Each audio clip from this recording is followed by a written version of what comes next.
बोलिए श्री रामचंद्र भगवान की जय। अपने अपने गुरुदेव की जय। माता पिता की जय। राम कथा को आगे की ओर ले जाते हुए जनकपुरी में आगमन। दूसरे दिन ऋषि विश्वामित्र ने अपनी मंडली के साथ प्रातःकाल ही जनकपुरी के लिए प्रस्थान किया।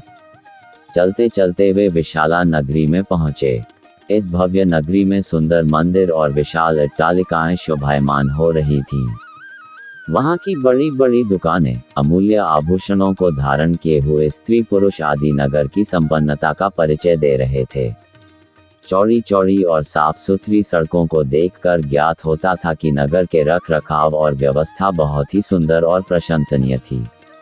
विशाला नगरी को पार करके वे सभी मिथिलापुरी पहुंचे।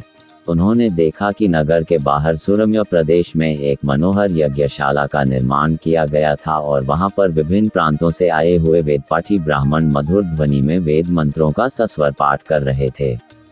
शोभायुक्त यज्ञ मंडप अत्यंत आकर्षक था, जिसे देखकर राम ने कहा, हे गुरुदेव, इस यज्ञशाला की छटा मेरे मन को मोह रही है और विद्वान ब्राह्मणों के आनंददायक मंत्रोच्चार को सुनकर मैं पुलकित हो रहा हूँ।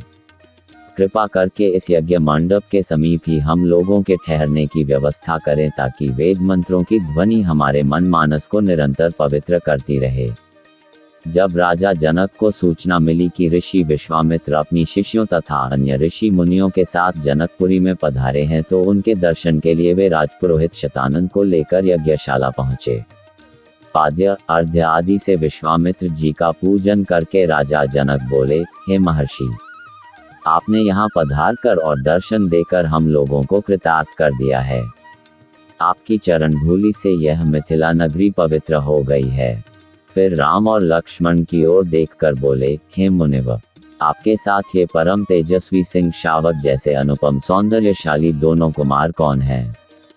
इनकी वीरतापूर्ण आकृति देखकर प्रतीत होता है मानो ये किसी राजकुल के दीपक हैं। ऐसे सुंदर सुदर्शन कुमारों की उपस्थिति से यह यज्ञशाला वैसी ही शोभायुक्त हो गई है, जैसे प्रातःकाल भगवान भुवन भास्कर के उदय होने पर प्राची दिशा सौंदर्य से परिपूर्ण हो जाती है। कृपा करके अवगत कराइए कि ये कौन है, कहाँ से आए हैं, इनके पिता और कुल का नाम क्या है? इस पर ऋषि विश्वामित्र ने राजा जनक से कहा, हे राजन, ये दोनों बालक वास्तव में राजकुमार हैं। ये अयोध्या नरेश सूर्यवंशी राजा दशरथ के पुत्र रामचंद्र और लक्ष्मण हैं। ये दोनों बड़े वीर और पराक्रमी हैं। इन्होंने सुबाहु, ताड़का आदि के साथ घोर युद्ध करके उनका नाश किया है। मारीच जैसे महाबली राक्षस को तो राम ने एक ही बाण से 100 योजन दूर समुद्र में फेंक दिया। अपने यज्ञ की रक्षा के लिए मैं इन्हें अयोध्यापति राजा दशरथ से मांग कर लाया था। मैंने इन्हें नाना प्रकार के अस्त्र शस्त्रों की शिक्षा प्रदान की है। इनके प्रयत्नों से मेरा यज्ञ निर्विघ्न तथा सफलतापूर्वक संपन्न हो गया। अपने सद्व्यवहार, विनम्रता एवं सौहार्द से इन्होंने आश्रम में रहने वाले समस्त ऋषि मुनियों का मन मोह लिया है।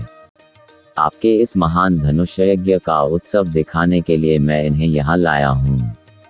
इस वृतांत को सुनकर राजा जनक बहुत प्रसन्न हुए और उन सब के ठहरने के लिए यथोचित व्यवस्था कर दिया। अहल्या की कथा। प्रातःकाल राम और लक्ष्मण ऋषि विश्वामित्र के साथ मिथिलापुरी के वन उपवन आदि देखने के लिए निकले। एक उपवन में उन्होंने एक निर्जन स्थान देखा। राम बोले, गुरुदेव, यह स्थान देखने में तो आश्रम जैसा दिखाई देता है, किंतु क्या कारण है कि यहाँ कोई ऋषि या मुनि दृष्टिगोचर नहीं हो रहे हैं? इस पर विश्वामित्र जी ने कहा, यह स्थान कभी महात्मा गौतम का आश्रम था। वे अपनी पत्नी अहल्या के साथ यहाँ रहकर तपस्या करते थे। एक दिन गौतम ऋषि की अनुपस्थिति में इंद्र ने गौतम के वेश में आकर अहल्या से प्रणय याचना की। यद्यपि अहल्या ने इंद्र को पहचान लिया था, तो भी यह सोचकर कि मैं इतनी सौंदर्यशाली हूँ कि देवराज इंद्र स्वयं मुझसे प्रणय याचना कर रहे हैं, अपनी स्वीकृति दे दी। जब इंद्र अपने लोक लौट रहे थे, तभी अपने आश्रम को वापस आते हुए गौतम ऋषि की दृष्टि इंद्र पर पड़ी। उस समय इंद्र उन्हीं का वेश धारण किए हुए था। तत्काल वे सब कुछ समझ गए और उन्होंने इंद्र को शाप दे दिया। इसके बाद उन्होंने अपनी पत्नी को शाप दिया कि रे दुराचारिणी, तू हजारों वर्ष तक केवल हवा पीकर कष्ट उठाती हुई यहाँ राख में पड़ी रहे। जब राम इस वन में प्रवेश करेंगे तभी उनकी कृपा से तेरा उद्धार होगा। तभी तू अपना पूर्व शरीर धारण करके मेरे पास आ सकेगी। यह कहकर गौतम ऋषि इस आश्रम को छोड़कर हिमालय पर जाकर तपस्या करने चले गए। अतः हे राम, अब तुम आश्रम के अंदर जाकर अहल्या का उद्धार करो। विश्वामित्र जी की आज्ञा पाकर वे दोनों भाई आश्रम के भीतर प्रविष्ट हुए। वहां तपस्यारत अहल्या कहीं दिखाई नहीं दे रही थी, केवल उसका तेज संपूर्ण वातावरण में व्याप्त हो रहा था। जब अहल्या की दृष्टि राम पर पड़ी तो उनके पवित्र दर्शन पाकर वह एक बार फिर सुंदर नारी के रूप में दिखाई देने लगी।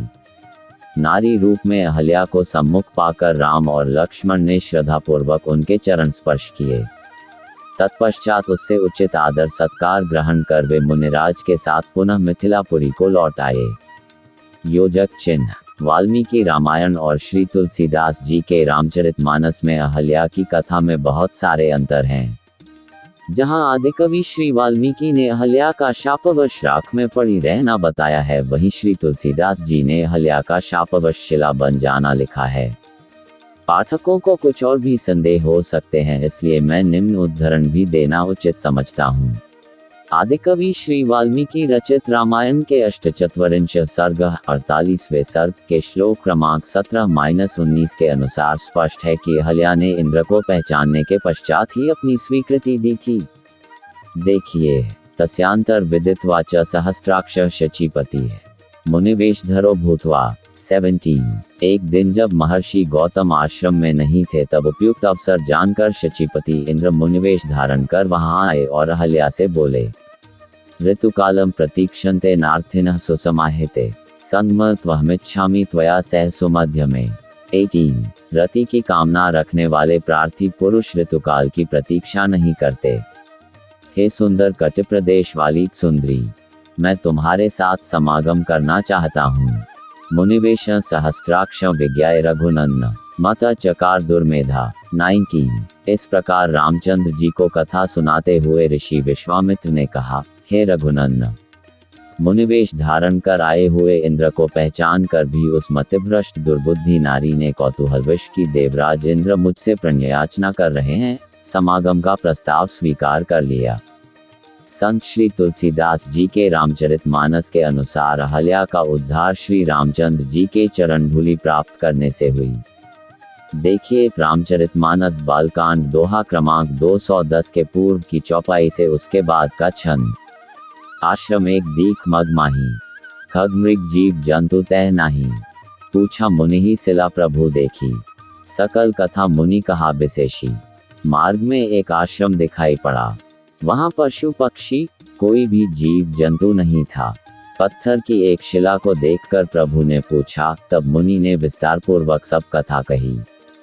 20 गौतम नारी श्राप बस उपल देह धरी धीर, चरण कमल रज चाहती कृपा कर हो रघुबीर। 210 गौतम मुनि की स्त्री अहल्या शापवश पत्थर की देह धारण किया बड़े धीरज से आपके चरण कमलों की धूलि चाहती है। हे रघुवीर, इस पर कृपा कीजिए। 60 परसत पद पावन सोप नसावन प्रगट भई तब पुंज सही, देखत रघुनायक जन सुख दायक सन्मुख होकर जोड़ी रही। श्री राम के पवित्र और शोक को नाश करने वाले चरणों का स्पर्श पाते ही सचमुच वह तपोमूर्ति अहल्या प्रकट हो गई। भक्तों को सुख देने वाले श्री रघुनाथ जी को देखकर वह हाथ जोड़कर सामने खड़ी हो गई। जबकि वाल्मीकि रामायण के 51वें सर्ग के श्लोक क्रमांक 16 के अनुसार साही गौतमवाक्येन दुनिरीक्षा बभूव त्रयाणामपि लोकाना यावद रामस्य दर्शनम शापस्यांतमुपगम्य तेषां दर्शन मागता। रामचंद्र के द्वारा देखे जाने के पूर्व गौतम के शाप के कारण अहल्या का दर्शन तीनों लोकों के किसी भी प्राणी को होना दुर्लभ था। राम का दर्शन मिल जाने से जब उनके शाप का अंत हो गया तब वे उन सबको दिखाई देने लगी। बोलिए श्री रामचंद्र भगवान की जय।